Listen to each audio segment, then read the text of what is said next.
Okay, well, we really appreciate everybody coming today. This was kind of one of many opportunities, I believe, in the future where we'll be talking about attendance and participation tracking. And as a reminder, the reason that we are here is after we had our Title IV visit last May, we were continuing to get requests for attendance information to comply with federal regulations. And because of that and the new regulations in place, we are going to be implementing an attendance/participation tracking system in the fall. Our goal is to pilot it this summer and then to fully implement our systems in the fall. So what we wanted to do today is we had proposed to the VPs, deans, and division chairs a model for collecting attendance that uses two systems. So we want to kind of overview that today and give you a demo of what the systems are going to look like, and then have you ask any questions and give us feedback as we're progressing along. So Alan's going to start and kind of go over what the proposal is with you, and that's the handout that you've received. Good. Hopefully everybody has a copy of the handout. If not, there's some on the back table.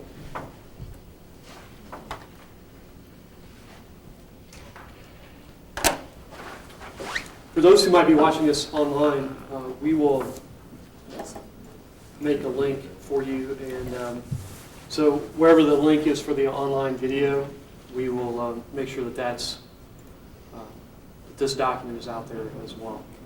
So it's just it's the proposal that we had put forth, and so Kim mentioned two different systems. So what we're looking at doing is one of the systems being Blackboard, and Mark in a few minutes is going to talk about the other system. So everybody in using Blackboard, there's student participation information that's retained inside the Blackboard course. So when students engage in certain modules or certain tools inside Blackboard, Blackboard keeps track of that. And so Kim and Mark and I have had communications with the folks at Blackboard and said, we think this report would be useful to us. Is this something that that we could get access to and be able to bring that information to our systems here and be able to process that and use that information for tracking? And so the initial response is yes, and Mark and his folks are working on making that a reality. So essentially, here's kind of an example of part of that form. So you can see that we have students that are inside Blackboard, and then if they go in and interact with a content module, or if they submit a discussion board assignment, or if they submit an assignment, or other types of course participation inside Blackboard, it keeps track of that. And so this report can be run. It can be run on a day's worth of activities, a month's worth of activities, or in this case, what we want is a week's worth of activities. So we're going to query the Blackboard system essentially every week and pull out the student participation information from the Blackboard system. On the second page of this then, Mark is going to talk just a minute about the student system and how that would work. But coming out of, once we have information from the student participation system and Blackboard, then it would be looked at. The information from those systems would be looked at and say, did the student participate in class? If so, if yes, then they've participated in the course. Did the students participate in Blackboard? If so, there was participation that week for the course. If they didn't participate in either one, then the student did not participate in the course. If they participated in both, the student again would have participated in the course. And so then that reporting information would be pulled out and used for at least phase one, for the very basic requirements that we have for federal reporting. So that's a little bit of the overview, and then I think Mark has an example to show us of the student participation. And keep in mind with attendance is more than just attendance, so we're tracking or naming the system like a student participation system. Just because a student comes and physically sits in class, that doesn't necessarily mean that they're actively participating. The government wants to see that a student is participating in class. So taking attendance while physically in class is one method, but there's a variety of other things such as completing a quiz or completing an assignment, having dialogue with an instructor about an academically related activity that counts as participation. So while a student may, in a face-to-face class, they might have missed, for example, Monday and Wednesday, but on Thursday they had dialogue with the instructor, that counts as participation. So we're trying to have our systems be able to capture both of those things. Blackboard is going to be the online component, and then the student participation system, we're looking at daily attendance tracking, but also there's going to be like an other, where if a student did interact with an instructor outside of class, that we would be capturing that for participation purposes. So we realized when we got into this, it was much more than just the attendance, it's also the participation, which we will definitely be defining, and you will see what the different participation according to the federal government is. So, In a phase 2, we might be looking at, we look at a phase 2 and a phase 3. Obviously, there's much more benefit that we can obtain from this other than just kind of core basic participation. That meets the federal requirements, but when we look at student persistence or student retention, in a phase 2, we could probably gather this information and start to see correlations, and in a phase 3, use this predictive measures to intervene with students and help students be successful. because our goal initially is, we originally went way too big, and we were trying to do everything in one, and this is where the phased approach came in. So for financial aid purposes, with this, one of the new rules, without getting into too much detail, there's a 14-day rule with if a student stops attending all classes, stops participating in all classes within the 14 days, we have to be reaching out to the student, finding if they intend to return, and if not, financial aid needs to start the process of adjusting their aid. So that's what we're looking at in the first round. Anytime there's somebody who stops participating in everything, we'll reach out to that student. But in the next phases, we'll start reaching out if they're just missing one. We'll be automating things to be able to reach out to the students. We'll start analyzing the data we have, and then obviously start using it for retention and persistence initiatives. Right. The phased approach definitely is a good approach that we need to take. When we were first presented with these goals of meeting these federal guidelines, actually we have to have the data, which is the part where I come in. So we're trying to capture the data here. And initially we were talking about taking attendance, and that's what I'll show you today is just a system we have in place for classroom attendance taking. But we've already determined that we need more than that, than just sit down who's in front of you today, because we've expanded the definition on from attendance tracking to participation, and I think that means we have to capture these other events that could happen. And I think then bringing in the Blackboard data definitely covers a large part of that participation. So for attendance taking, though, we would sign on to STARS, and we would go into, again, so we'll have a channel out here for student participation, and it would pop up another window. And then for that, instructors, the courses for that term would show. And they would then come in and take attendance on that. So then after this point, a roster for the course would come up. And then you would mark the student in attendance or not. Again, now, this was just our starting point. The idea of if the student interacts with the instructor outside of the course, that's going to meet the federal guideline. So we're going to have to capture that event too. So I think we'll be going through the same type of interface. Again, this is an initial draft that will say, this student contacted me and we discussed course material on this date. And that'll go into the system and again, fall into the reports that we'll run at the end of the system, at the end of the week. And that's another reason for including Blackboard in this, because a lot of ways that students participate, especially in an online course, is through the Blackboard course interface. And so by participating in Blackboard, both the system you're showing now and the Blackboard system, both of those will be Combined together. Combined, and a student will be shown as being present or participating or not. We do know that a lot of faculty use Blackboard, but we thought as we could educate as many people about what's coming forward, if they wanted to add Blackboard components that they didn't have in preparation for the fall, that would be a good opportunity.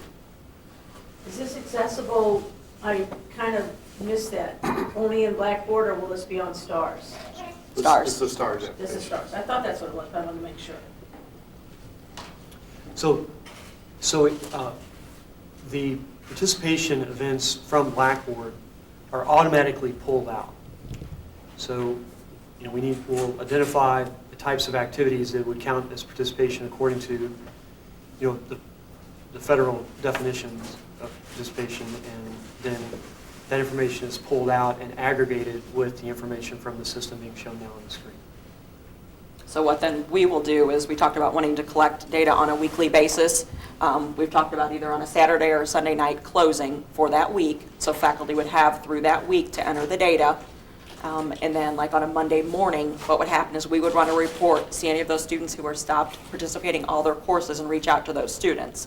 I think we'll also be running a report that shows, which faculty had not submitted attendance data, and, following up with them. Because definitely this is going to be a little bit of a culture change, if you're in a face-to-face taking attendance, and just making sure we're recording that information on a weekly basis. There have been some questions, too, about classes that are larger lecture classes and taking time out of the class to take attendance. And so there's a couple of different approaches that are being worked on right now. One is where a roster would just be printed. One option would be a roster to be printed and passed through the class with the signature, and then that information would be collected later and input into the system. That would be one approach. The more desirable approach is some kind of a barcode reader. What's been expressed, or some of the feedback we've gotten, is a more desirable approach would be a barcode reader where a student would take their student ID, and maybe through a couple of different stations in the room, as students came in, they could barcode scan their ID, and then that would automatically capture and feed into the system. So at this point, I think it's safe to say that it's unclear whether we can do that right away. Yeah, but we don't see it as phase one. Definitely not. Yeah, so. But being able to print a roster through STARS, that's a very easy activity right now, and you can go in and print the roster. When you print a roster from STARS, in the footer at the bottom, it has the current date, the date it was printed. And so if it's printed on class date, that can be passed through the room, and a signature out to the right of the student's name could then be collected later. So any input that folks might have to improve that process or to come up with a different or better way, those are that certainly would be input that would be appreciated, I'm sure. Yes. So access to this particular form would be by each individual instructor in that class. What about then the supervisor of that instructor and or faculty member? Will they have, like I have responsibility for a program, will I have the ability to then go in and see who's absent on a continuous basis? And or will you have some kind of a flag for 15% or nearing 15% as a tool for us, or some kind of summary where we would get, Clarence Allen has shown to be absent 3 times in the last 3 weeks or something? What kind of report is going to be? Well, in phase one, the reporting would be coming to student services folks to review. That's definitely something I'm sure we can build in the report. I'm not sure about phase one or not, because we could definitely communicate with you if students are meeting that. We're specifically looking at, are they stop participating in everything in the first phase? Part of our reach out in the later phases is going to be, knowing if somebody misses one class or another, and I know in your classes, students are, if they're missing one, they're probably missing everything. Right. So I'm sure there's going to be some type of report we can write to identify those students. I think this interface will be providing some of that data too. Well, I guess I don't have, I think it would be very nice when you take over the whole system and I don't have to do anything. But initially, I think I should have oversight over student, because the faculty doesn't always pay that much attention. They have somebody who, in fact, does come in for class 1, but doesn't stay for class 2, but then comes in for class 3. There's really no way to track that. And so then it seems like as a head of the program, I would have responsibility for making sure that that's not happening. So that's why I asked, will I have access to it? I definitely think we're going to have a need for proxies. Yeah. If someone else cannot put their data in, then they're going to have to have someone else do it. So that'll allow us, and then there'll be an administrative piece that will allow us to have oversight. It's a very I'm glad I'm not in Mark's shoes right now, honestly. It's a very aggressive timeline that, Right, we're right. trying to meet in order to hit these federal. So I think there's a lot of input like this that, as an institution, especially once, it's rolled out initially, there's a lot of input, a lot of changes that will be made and implemented in a phase 2 approach. And initially, you said about the 15 days. We tried to equate that to if they're missing the 14 days, and it came up just over the 15%, wasn't it? We weren't meeting. Depending too on the 14 calendar days, if that person was in first 8-week classes or a 16-week standard term So set we're- of classes, so. We are looking specifically at the point of missing 1 week of classes, reaching out to the student, whether it be a first 8 week, second 8 week, 14 week, 16 week. It's going to be at that 1 week mark, and then at that second week is when financial aid will be notified. So it doesn't necessarily correspond with the 15%, but it's meeting the federal guidelines on the Yes, 14 For federal days. purposes, it's just the 14 calendar days regardless, but our institutional policy for attendance taking, if someone was wondering what would be the actual percent of classwork that the student had missed, you'd have to consider the different start and end days for each one of those classes. Right. That's not the same for the federal guidelines. They just say back 14 calendar days, that's it. And we're looking at consecutive days missed. So whereas 15% could, if somebody sporadically Right, attended, right. and we're looking specifically consecutively, have they missed 1 week? And even if a course meets 1 night a week, if they miss that night, that's going to be a notice to the student, or we'll be reaching out to the student. Well, and that's why I asked, because I would like to use your tool too, not just you, because we have to have oversight in our program, and it's demanded by our board, so that, we really don't want to reach the 15% ever. We want to see people, if we start seeing patterns much sooner than that.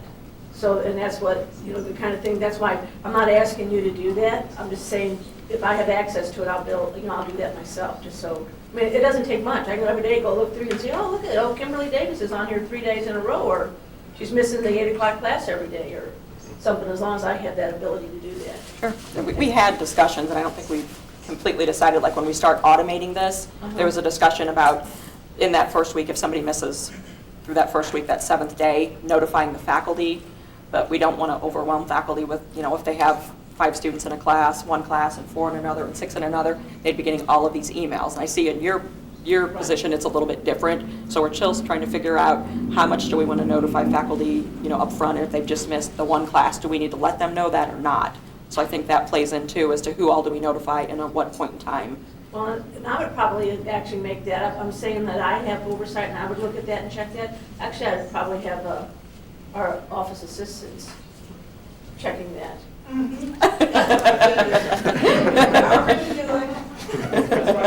Your day was yesterday, it's over with now, so back to work. But I think what's exciting about this is that we know in phase 2, we can get, once this information is being collected and we get that procedurally working well, that there's a lot of other uses for the data. Shirley and Skylar went to the Gateway course, and this type of conversation is happening quite a bit for institutions and being able to help with persistence. And Kim's presented this as a quality initiative. And is it okay to say that it's a leading contender right now? Mm-hmm. So I think there's a lot of interest in what you're wanting to use it for. I had a question for our students that are in clinicals, and we kind of discussed that a little bit, but they may be, during summertime, they are not on campus, and it's 5 days a week, and they're doing 8-hour days in clinicals. And they're going to be responsible for tracking their own time and getting that to us. If you close that ability for the faculty to go in on Sunday, and I'm not getting information until Monday, how are we going to be able to track their attendance if they're, a week long? I would be getting 15 phone calls daily of, yes, I'm here at clinicals, if I had to do it daily, versus those students that aren't on campus every day. So you would get a weekly report Yes. on the Monday, and maybe Yes. that's something we need to consider keeping it open until Monday at a certain time and then closing it. Yeah, or else, the person in charge of them is going to have to be responsible for over the weekend tracking their attendance on all of those students and going and manually putting that in. Is that, is the student reporting, or is there a supervisor reporting this? The student is going, whenever they're at the clinical site, they have a time sheet that they're writing their time on, and their clinical instructor at the clinical site is signing off. That clinical instructor does not work for the college. Nobody that works and actually gets paid is working at the clinical site with them. So they're reporting that information to me or the clinical coordinator who is on campus. We got the same situation. The preceptorships and the students are assigned to a person, and then for that semester, they're working independently, matching the hospital staff's schedule, so that they basically report back to us that they did. So how often do they report back to you? Is it like on a weekly basis or? I would say on a weekly basis, probably. I would hope the system is set up that way, that somebody's checking up weekly.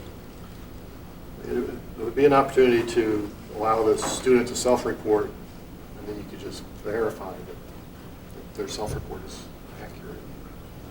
But again, I don't want to go that route. That makes me a little uncomfortable. With At first. LEA, we have Saturday classes, and I wouldn't know until that next Monday when I got the sign-up sheet that they were all there. We got Sunday classes.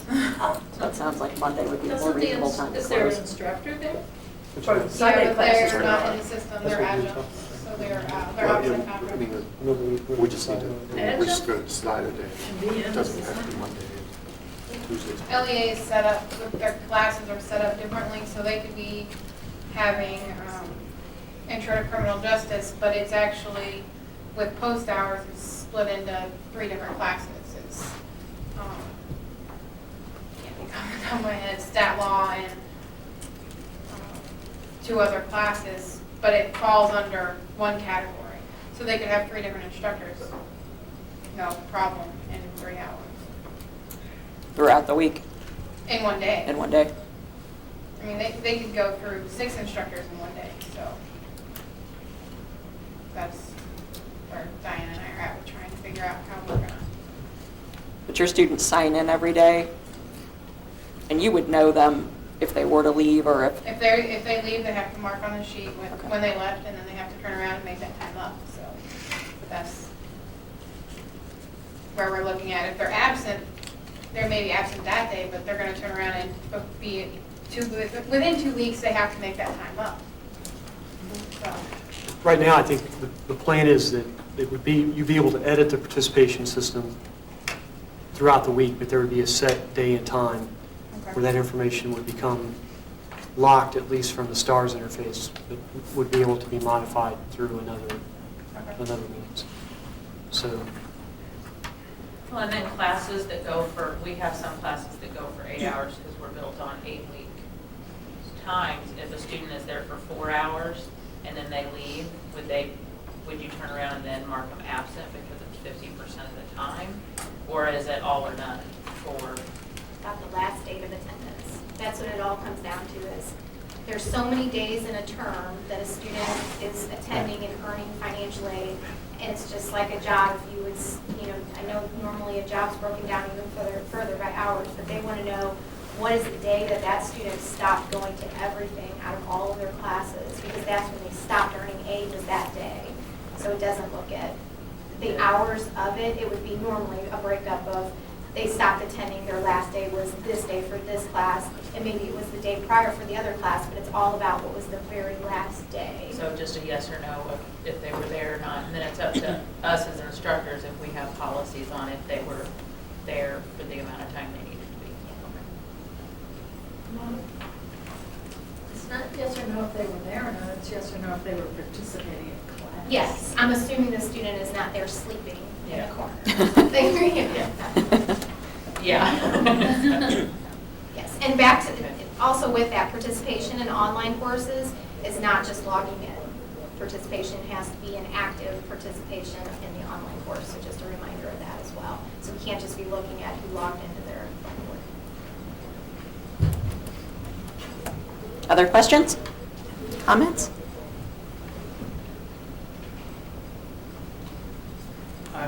Sarah just said something about online courses, and I'm sorry, I missed the first part, but I assume this is on a weekly basis. We're going to be expected to go in and check for all of our classes, because you said something about it closing on Monday. There's actually for That- online that courses. concerned me. No, for Initially- face-to-face, it's going to be a weekly thing, right? But for online, how is that? That concerned me initially when we started talking about this. And so what will happen is in Blackboard, certain key features will be identified. And if a student engages in activities in those tools or features, not just a simple login, but participating in a discussion board, taking a quiz, going into a content module, for instance, participating in a content module. I'll get you a handout, but essentially there's a report in there that basically keeps track of each student's participation in each of those activities or modules. And so we've had conversations with Blackboard, and we will be able to query that, a database, on a weekly basis. And so then it will tell us, if participation is greater than 0, they've participated. And so it won't... I get that. Most of my online courses in my math lab, Yes. they don't have a mandated participation in any Blackboard activity Exactly. at all. So does this mean That's what that means. every week I'll have to go in and see who's done stuff? That's correct. Every day, every week? Week. Every week. Okay. Week. Right. If it's in Blackboard, it'll happen automatically. If it's in a system that's it's not Blackboard, it would have to be tracked weekly. And what you really need to check is if it's an online class, it's a little bit different than if it's on campus, but if it's an on-campus class and you've been taking attendance, it's just the ones that haven't attended the class that you have to see if they have any other activity to be their attendance. So you don't have to check everyone's activities throughout the whole week. It's just anyone who is not in the classroom.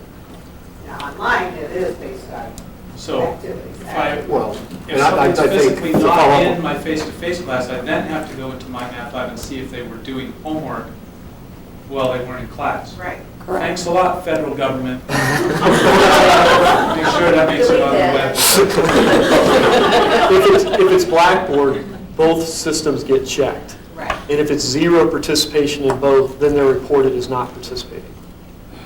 Kind of goes back to the question of, okay, the course is an 8-hour course, they came for 4 hours and actively participated. What if that student had never come to that 8-hour course that day, but instead they had sent you an email and asked you about the content that you all were discussing about, tell me more about this particular assignment, I'm struggling with it.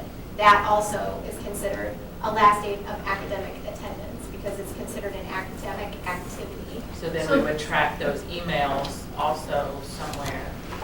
Hopefully that's the exception, not the norm. It's not going to be a common, hopefully Or it's the not entire common. semester. But it'd be then you're looking at that kind of material and saying, well, they were absent in the class, but they did this assignment or they contacted me about this new thing. What you could do then at that point is you can say all class emails have to go through Blackboard. In other words, if you're emailing me regarding course content, you can make that a syllabus item. You can make it a syllabus item and say, if you're going to communicate with me through email, it has to be through Blackboard. And then that will automatically be tracked. It would automatically be tracked as participation. So wait, how can it be automatically tracked? Because the email has to have something of substance. It just can't say. I don't know how to tell if it came through Blackboard or not, do I? It comes to my stars. It's identified in stars. Is it? It has a separate subject line coming out of stars, or But Blackboard. It can't just be, hey, my grandma died. No, right. But how would you be able to determine if if it came through Blackboard and it was, hey, my grandma died? I don't think it. They're not going to be able to differentiate the content. Yes, that's of correct. Participation. That is correct. And so at that point, if you think, if you think that a student is participating specifically in order to maintain financial aid, which I think those become clear pretty quickly. That type of information can be communicated, but it would, at this point, we don't have it built in to knock that out. You know what I'm saying? It won't count as participation unless you notify financial aid and have it specifically taken out. So it's just, we have the advantage of automating, and so I think that's helpful, but there are exceptions to it, and so you would have, that would then require a manual event. I think if it doesn't work out well, then we take that out as one of the choices. If we find out that it's causing a lot of problems, like there's a lot of, it's pulling in, but it's really not legitimate. So we still will have some responsibility and accountability and just can't sleep. The system's not going to replace us. We still have to be accountable for emails with the content and checking and back checking, make sure students aren't just using somebody else's ID badge. And so there's always still going to be gaps, but it sounds like to me it's going to relieve a lot of our workload. That's our goal. I think having a tool to be able to track attendance in the classroom, I think most people are needing to do that. Absolutely. Now, they are doing it now, and they're using other methods. And so when Mark Right. and his folks, take that participation module, make that available in STARS, Right. I personally see that as being a very nice feature in Well, class to be able to track the attendance I agree with you 100%. that we haven't had in the past. Yeah, I agree with you 100%. That doesn't get rid of our accountability, Yeah. is my point. Because like right now, we have the students sign in, so we have these big stacks of paper sitting around, but unless somebody actually goes through those paper, they have little meaning. So by requiring that to then be translated into a weekly system, I'm all for that. That some place that I can look to see what's going on is an excellent plan in my world. Is there a report that's going to be sent to faculty saying these were your that they'll be able to use, like to calculate if they missed 15% or not, or? That's the type of detailed conversations we need to have for phase 2. That's, especially if this goes forward as a quality initiative, it's that type of information that we want to gather to use that for intrusive advising and the types of predictive measures that Shirley and Skylar were talking about that other people are using. I think we've gotten mixed feedback if faculty would want to receive regular reports, because it might become overwhelming if you're teaching multiple classes and you have multiple people gone and you're getting, if you could run a report, that's a little bit different than getting just automated emails every time somebody misses. So I think we need to find that appropriate balance so we're not overwhelming people with the data, but we do hope to use that data down the line to help with some other initiatives. Laura, did you? My question was just like on a day-to-day basis. So if I'm in class and I have a student who emails me and says, I won't be there today, what again are we covering? What do I need to have for next class period? I count them as in attendance? No. That's Like, not, so excused it's not- absences are not, Okay. their reason is not to be considered for federal aid purposes. Okay, so that's not an It's more excused about, absence. no, there is no excused absences for the federal aid purposes. They don't care what the reason is. Students can have a real hardship that caused them not to come to class, but they do not care. It's about, did they actually participate actively? So it would be more of a, ideally the student's emailing you an assignment or a question about something they're reading because they're not able to make it to class, but they're at home sick. That's why it's going to not be as likely to be one of the items that are the academic activity, but there are the exceptions that we have found, even, with our current attendance taking that we're doing, where students have done something academic just through an email instead of actually physically attending the class. Huh? So, but it's more of a, That's, they're asking you about an academic subject that you all are studying, not really just saying, hey, I missed today because I had this happen. So if the email and say, I'm having trouble on 3.2, then Yes. then that counts as. That is acceptable for academic. I was in Excellent. car Will that work if they It's do that not. every week? Does that mean that they've been there for the entire course? What was it again, If I Skylar? get an email like that every Friday afternoon from a student who I've never seen, then they attended the entire course. I would assume that we would eventually intervene in some way with that student, but under the current rules, yes. Academic activities are things like physically attending, doing an assignment, doing tests, outside of the classroom, participating in a study group that's been assigned by the instructor. And then the last one that's the grayest area is initiating contact in some way with the instructor about academic subject matter. So hopefully that won't be figured out And so if I it's said, students- we're And that would have to be, That works. and that would have to be for every class, that's the thing. I'll spend 20 Once we eventually look at this, we look at, are they stopping attendance in everything? So, So they would only have to send that email once a week to one of their instructors. Right. I don't understand problem 3.2. They could probably even set it up to automatically do it. I don't know how many of those students are reading the handbook though, it's that level of detail, so, hopefully. So are we filling out two separate things? One's going to be turning in attendance and one is going to be active participation? Or is that going to be all in one form? It'll be embedded in the same form. Okay, so I have another question. In the Learning Center, we do have assigned class times now, but we're open for 6 straight hours. So if somebody, and this happens a lot, somebody comes in an hour or two late from their set class time, then they stay 3 hours, are they absent? It's all about the day they participated. So they could never come to their assigned class time technically and never have an absence. Student participation system. It's- That's why it's not just attendance in class. I mean, it's obviously two different things. You know, the primary purpose of this is to fulfill a federal requirement.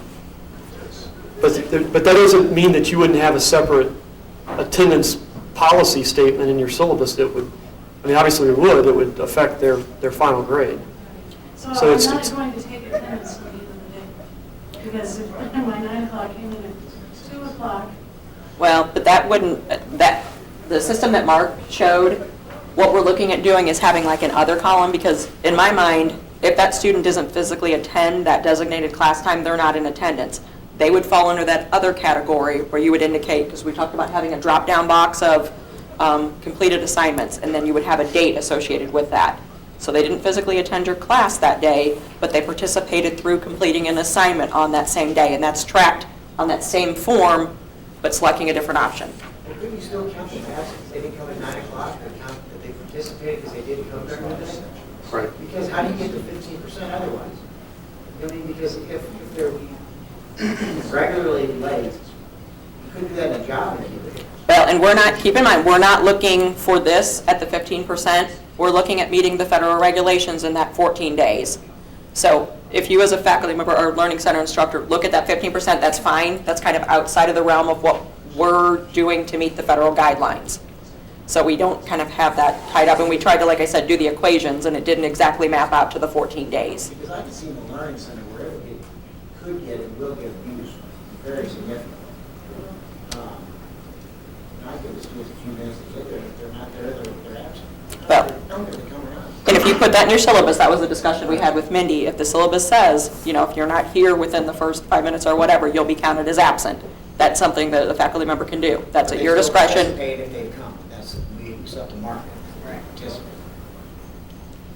Just We for should. the system, yes. And the thing is that eventually, I know it doesn't initially catch up to the student, but if they really are playing the system in that way, and they figured out, well, if I just do the minimum each day to be participating, they're still, by doing the minimum, not going to earn a good grade in their courses. And then eventually they'll be put on a financial aid suspension due to poor grades and poor completion. And so it just gets them from that warning to a suspension status slower than if a student just stops attending, is just not attending anything or participating in anything, and then boom, you stopped earning their aid for that term. I mean, I know that's not the best answer, but I think the setup of it is to give the student the benefit of the doubt and assume that they're trying to do an academic activity, but because they were sick, instead of coming to class on a Wednesday on that rare occasion they missed, they decided to come and do an assignment and, you know, or take a test on a Friday when they felt better. That's not always the case. But. Skylar? Our policy is that once they miss 15% of the class, we may bar them from further participation, I believe is the wording. Mm-hmm. So then even if they do go into my math lab and do something or email me with a question, I can say, no, you're not participating in this class anymore, and I no longer have to track that student.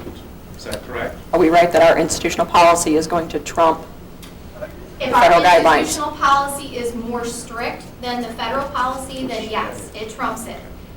It's just if we wanted to have it be beyond the 14 days, that's Right. I would like to suggest once again that we look at have administrating withdraw so that we don't have to deal with that. Where once they reach a certain point of not participating, we can actually get them the hell out of the system so they don't show up as an F and I don't have to report them as absent every day. So We would like That that. would be lovely. So we know We've that, wanted that for at least as long as I've been here. Why do we not still have that? why don't we have it in place? No, why do we not have administrative withdrawal? People have been asking for it since I've been here, that's 9 years. I don't think the recommendation has ever been made to the administrative team or the board. It's going to require a board policy change and a lot of approvals. So I know research has been done years ago. So that is something with this process we're looking at, reviewing again, getting updated research, and then presenting. We would like that. Because ultimately, our goal with this is, since we're going to be asking for regular attendance and participation data, we don't want to have for never attendance to be submitted. We would love if somebody's never attended for us just to be able to administratively withdraw them. And then if a student stops participating within that 14 days, we would love to go in and withdraw them. But we don't have the policies in place yet to do that. That would be wonderful in a later phase to incorporate that, because we think that will take care of things on the back end too. A lot of students show up at Julie Frazier's office because of not withdrawing or having an outstanding balance and may have had different circumstances. But if we can clean that up early on, that takes care of a lot of issues. So where do we want to start to get that proposed to the board to make that?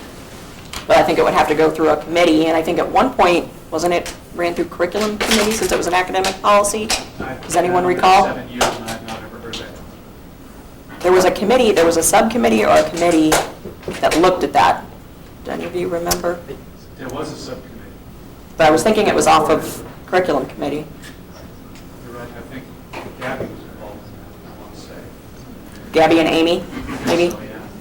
But I don't remember anything of the comment. I don't know, I think it just kind of stopped. So we would just need to continue that process and someone take ownership of it and get us to that process of making that proposal. Just to throw in another topic, hot butter topic between Mark and I, he would love to have a student channel. Am I calling it correct? Yeah. A student channel where students can go in and look at their attendance data and kind of, if they see something, talk to a faculty member about it. So I have mixed feelings about that just because of, I don't know. Why don't you want to explain a little further? My main goal is to get all the data inside one system so I can make use of it, as opposed to initiating contact between a student and the instructor outside through an email or something like that. They come through the system and we know about it and the system knows about it, and then we can make decisions based on that. And so I would see them, they see in their channel that they were marked absent for a day, so they could come in and say, I wasn't. Start the process of getting that corrected. Maybe for some reason they were marked absent, they weren't, or they were absent, and I know we're not following excused absences, but still they could initiate some participation event through that mechanism. I would see, starting with the student, it would then go to the instructor for acknowledgement or authorization, say yes, and then at that point the student would have participated in the system. And then there's no need for going back later and updating. It's again, communication happens and it's within the system. I would also request that we have some approved methods of taking attendance, because I know people do lots of different things on campus, and when we do have a dispute like that, like a student's aid is taken away, there's a he said, she said sort of deal with the instructor. I don't remember you being there, but I was there. You know, I don't read the roll every day in my class. I also don't have classes with 80 people in them like some biology classes do. They're not going to read the roll every day. They're also not going to learn all 80 names, so they're not going to be able to do it by hand. They have to pass a sheet around or something, and then, you know, who's to stop Jim from signing John's thing too? So I think that we as an institution need to say, yes, the hand-around sign-in sheet is sufficient. If the name's on it, then they're present, and the instructor's not accountable for making that determination as to whether that student signed it or not. I know I've attached the wrong name to a person. I've had two people that look very similar, redheads in the case of this semester. I thought that was Samantha McGibbon that was there, but it wasn't. It was this other one. And when I learned the names, I got them switched, and so I had one would have gotten a letter from Fed saying your financial aid's gone, because she was there every day. Well, students informed as well? Like, do they know this policy? Should we make it clear in our syllabus that we're saying students on federal aid will have special attendance tracking? Well, that's something that has been requested for us to develop a policy statement to go into the course syllabi. We have something in the catalog, at least for moving forward for 13, 14, that at least talks to them. As always, we've had information about what happens if you stop attending all of your courses, with the return calculation of them having to owe back some money, possibly, if they haven't earned enough. And it goes into the very specifics of, regardless of if you submit a withdrawal slip or you fail class or whatever might have caused you to not complete coursework for the term, your last date of attendance based on an academically related activity will be used to determine how much aid you've earned. And we've sent multiple notices to students and things like that throughout this past year because of these changes. So, Because this is actually in place now, and right now what we're doing is more manually collecting last dates of attendance. We've been reaching out to faculty based on lists that financial aid has provided. By the end of the semester, we're actually getting ready to do an upgrade this weekend to where when final grades are entered, we're going to be asking for last dates of attendance for not only Fs, but any student that's issued a grade of I or a W. We're going to need last dates of attendance. And we're trying to do it in the system now, but in the future, when we're collecting this data, we're hoping it's going to be able to populate that last date of attendance in our system. So that will avoid us. I know some of you have probably gotten quite a few calls from us for students who have stopped attending and we're needing that last date. So we're doing those follow-up now, but we're trying to be more proactive for the end of the semester. Help with the never attending reporting from the get-go. You may have already said this, but we'll be able to use the system to determine this person hasn't ever attended their courses or this particular course. And so the hope is that it reduces the contact with each of the faculty saying, did this person show, did they not? And then go on, them trying to figure it out and having to get back to us with records, and students being paid aid and then us having to take it back because they actually never went to their classes that they signed up for, only went to half of them or whatever it might be. So I have a question. So the model you're talking about, Mark, the student would be able to check his or her attendance, go to someone other than their instructor to try to rectify an attendance error? No. No, I misunderstood. So within, say, this channel, so they would have the summary of, for every course, what their totals are. And then for a particular course, then the student would be able to say, contact the instructor for that course. Thank you. Would the instructor be able to go back in and override that? Or The way I envision it is yeah, that begins the whole process. And then the instructor would then have an indicator, so some notification saying, students left you a message to reply to. I thought you said it was going to be locked, and at the end of the week, you couldn't make any change. That's correct. They would have to go through, if an instructor had a change, they would be locked out at that point. They would have to go through a non-STARS interface. Like whoever, it'd be some kind of a banner activity at that point, correct? Right. Well, student services would have access to everything. Like a change of grade. Yeah, exactly. Instructors don't have access to the internet. Right, so they would have to go No, through. they would There'd contact probably be us. some kind of a form or an email required from the instructor to get a change. It sounds like you're just wanting those issues to be funneled through the system so there's a paper trail as opposed to going through stars or banners somewhere external. Right. Well, it'd also be somewhat proactive, too, that students could see, they were not counted as participating that week, and If they Does were, that before the- sort of encourage them to, I wasn't in class, so now I can see I wasn't in class, and I want to make sure that I participated, so I go send that email. which doesn't impact their grade, but might, if I understand it properly, impact their financial aid. Because they'd be considered participating. We don't, at this time, share the list of what's considered academic activities. We say active participation in class, you need to be actually there and involved and engaged in what's going on. So they don't necessarily know. It's to just- perceive I need to get that class.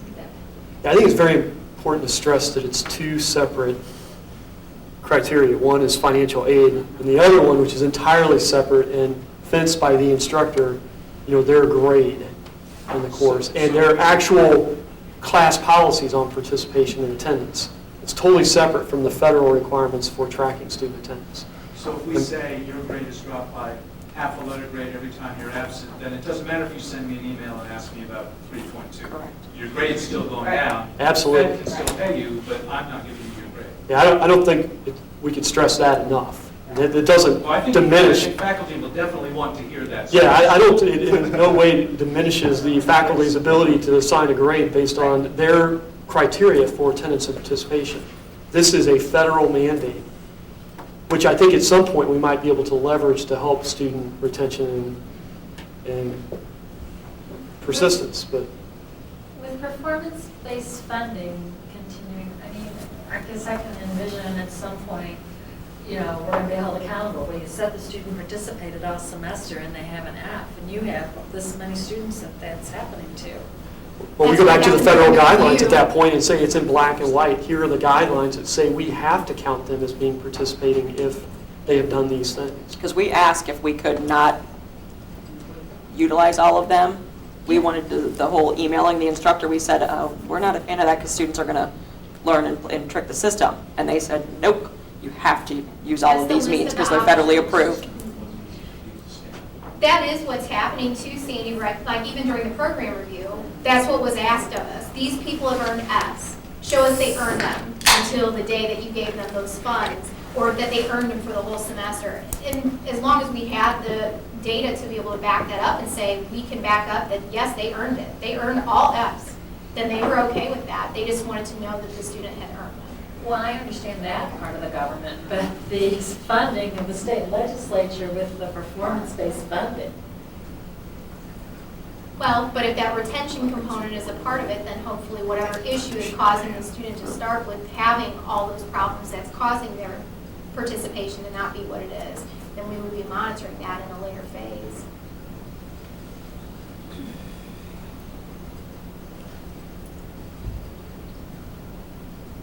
Any other questions or comments? Do those of you here think it would be beneficial for us to offer a couple more sessions on this? I know some faculty had contacted us and were teaching until like 12:15, and they had given us some other options for times that we could hold a session. Was it beneficial to where we should offer some more before the end of the semester? When are we going to start doing this? Fall. It'll be piloted in summer, so we're going to be seeking volunteers to pilot it in summer. And we'll talk a lot about, I think during orientation week, we'll have lots of training sessions, and we'll be moving forward. I think it would be beneficial.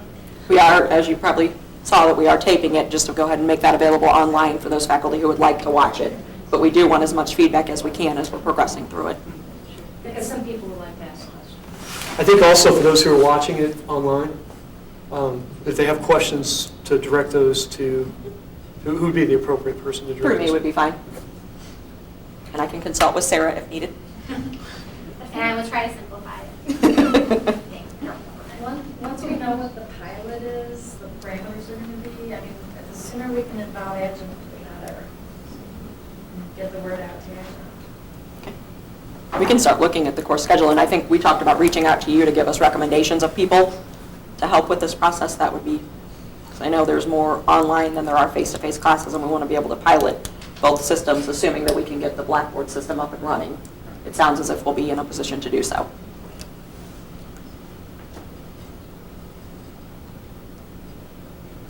Okay, well, thank you for attending. Please let us know if you have any additional questions.